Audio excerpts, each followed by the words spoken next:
you were very confident that that was going to be a part of his game that grew. Then his second pass in preseason, he doesn't miss. What was different, or maybe what was better in terms of where he's grown from last year in terms of that phase of his game? Yeah, I think just the rapport with the receivers, getting more reps with those guys, understanding when to put air under the ball and when you got to drive the ball. So that was great to see, though. I mean, that was a big time play. Matt, go ahead. Go ahead. You got the game fairly healthy, other than obviously Marshawn Lloyd, I think. But Yeah. anything surprised come up there? In terms of, You feel like no, I felt like it was a pretty clean game, and hopefully they all go like that. Morgan going to return tomorrow or this week? We'll see. We'll see where he's at. Burr and Hopper. We'll see where they're at.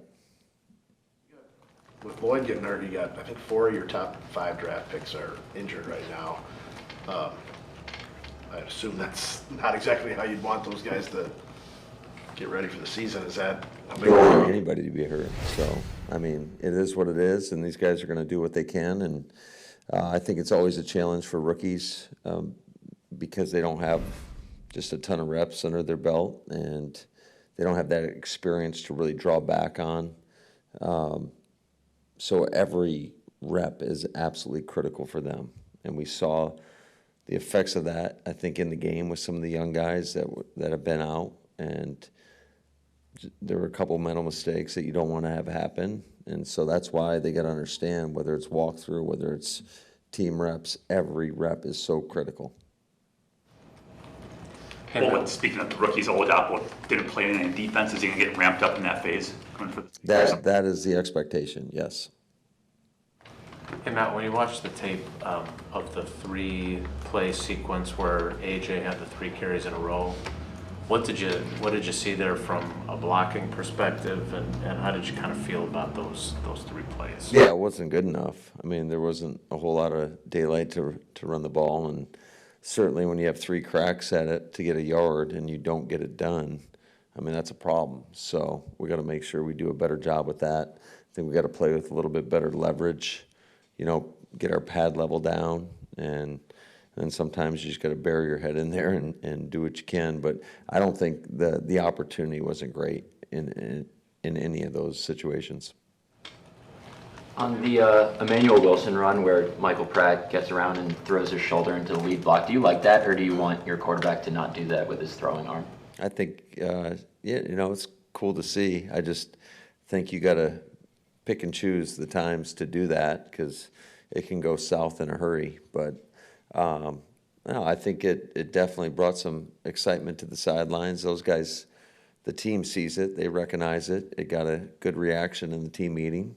So, sometimes you got to do that. What did you think of your number 2 line on Saturday, including Dillard and Ryan, how they played? Yeah, I thought all in all, for the most part, we did a lot of good things. There's certainly some things that we can improve upon. But for the most part, the pockets were relatively clean. Provided enough time for our quarterbacks to get the ball out of their hands. We did have 1 sack on a keeper, which is a big no-no. That is 100% credited to the quarterback. My thing is, on a keeper, you're always in control of that, and I know Sean was fighting to try to get every inch, but sometimes and it was a minimal loss. I mean, I think he was trying to get back to the line of scrimmage, but sometimes you just got to dirt the ball and play the next play. Your offensive tackles in that regard, I know you talked about, I think you said great competition last week when you asked about the number 3 tackle.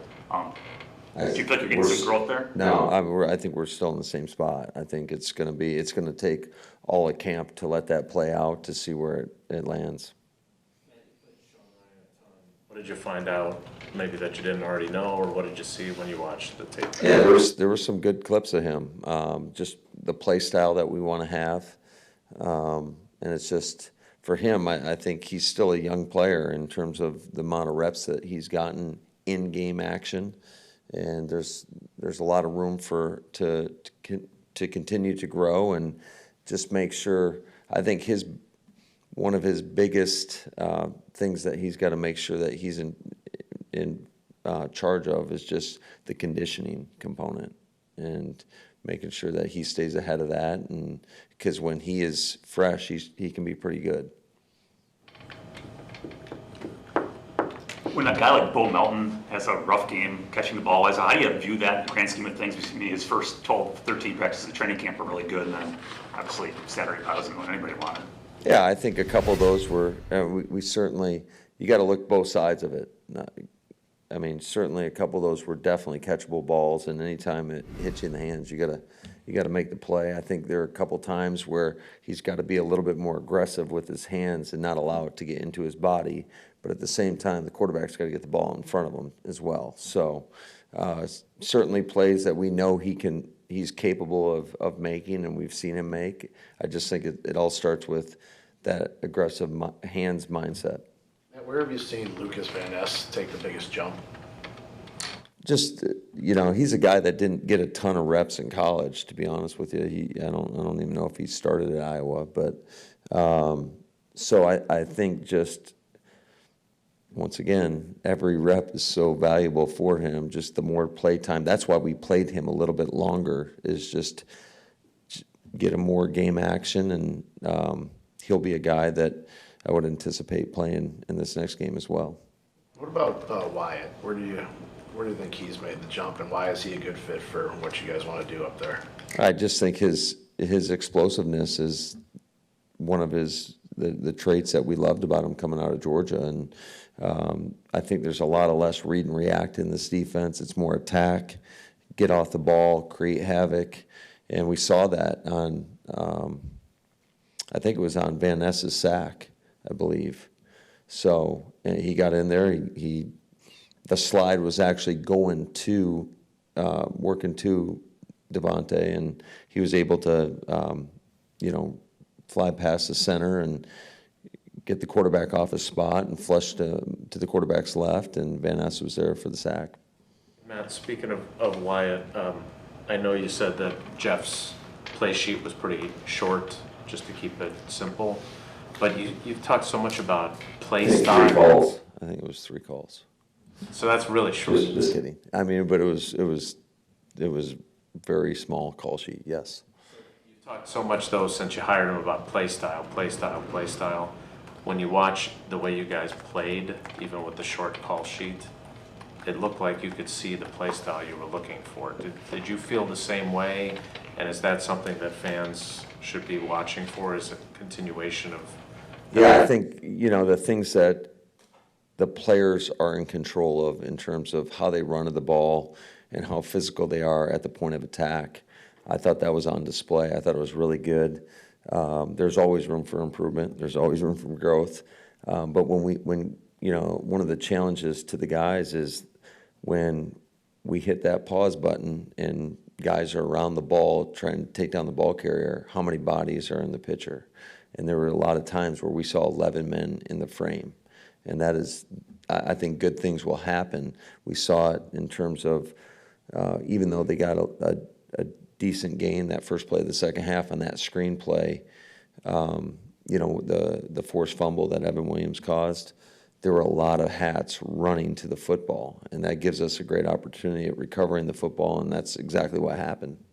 And I'm not picking on other previous defensive coordinators. Why is it different than in this system, though? You would think that you'd want. It really isn't. I just think that, anytime there's a lot of similarities, I would say, between our base defense and when we get into nickel, right? It's just the body changes who's in there, but the job responsibilities are very similar. So you're doing it over and over and over again. I think one of the challenges to a 34 defense is there's just a lot of different techniques that are used, and I think it can, at some times, it can slow down just the play speed of a player because they're thinking a lot more. Whereas in our defense, whether it's base or nickel, I think that they're just used to doing a lot of the same things over and over and over again, and naturally it becomes just second nature, and then you can really focus on those little things that are a big deal in terms of just playing really good defense. Two more, please. Matt, what most excited you about watching Javon and Evan there in the, in that safety competition? I know that that's going to be key throughout the rest of the camp. I'm not used to hearing him called Javon, so you threw me one right there. I'm like, who are you talking about? Bullard? Bull? Yeah, so I just think both those guys, they love football. They're instinctive. They're smart. They've got a pretty good grasp of what we're asking them to do right now, and I thought they were both showed physicality at the point of attack, which is something that we desperately need. I think a lot of times, you think about just the big guys, there's an expectation that they are going to be physical players. And when you get that from your skill group, whether it's the receivers or DBs, I think it changes the whole complexion of your team. Now, we kept asking you about, do you need a number one receiver and stuff like that in the offseason? You guys have so much talent in that, especially in the top four, but even beyond that. Where does Wicks fit into that picture? I get I want to vomit every time I hear number one receiver, to be honest with you. It drives me crazy. That's something that you guys talk about. I feel like we got a bunch of them. So, but I think they're all kind of, I think the beauty of them is they're all capable of doing many things, which gives us a lot of versatility from an offensive perspective in terms of how we use these guys and deploy their talents. I think, especially those I would say top four guys, they're all capable of being a number one in some capacity, and it's just how do we want to attack somebody and where do we want to put those guys, and it allows us, who's going to get the ball? I don't know. It could change on a week-to-week basis. We saw it last year. And then we have Bo Belton come in and be our first 100-yard receiver versus Minnesota. So I think it just, again, it frees us up in terms of just from an offensive standpoint and how we attack people. So I don't want you vomiting, but Appreciate that. I wasn't asking about number one. What I was driving at is that exact issue. Is you got four guys, and 5 through 8, there's some pretty damn good guys there too. But what's the challenge for you as you choose personnel groups, as you pick and choose, how you get a guy? Like, there's times when Wicks gets the fewest snaps of those four with the ones, and then you see what he did on Sunday. He only got one snap the other day, and he made a hell of a play. So, that could be tough. Maybe we'll be a 10 personnel team. Who knows? Coach, can I go just a little bit in the future? I'm from ESPN Brazil, so obviously a lot of expectations in there. I want to know your personal expectations on the atmosphere, because we know by numbers and everything that we heard there are a lot of Packers fans in Brazil. My expectation is everybody shows up in green and yellow and cheers for the Packers. That's my expectation. You guys can feel yourself at home at Lambeau Field in Brazil? That would be a heck of an advantage, because Philly's got a bunch of great players. They got a good scheme. So, yeah, I'm hoping that all the Packer fans show out and are very loud and in support of us, because that'll give us an advantage in the game.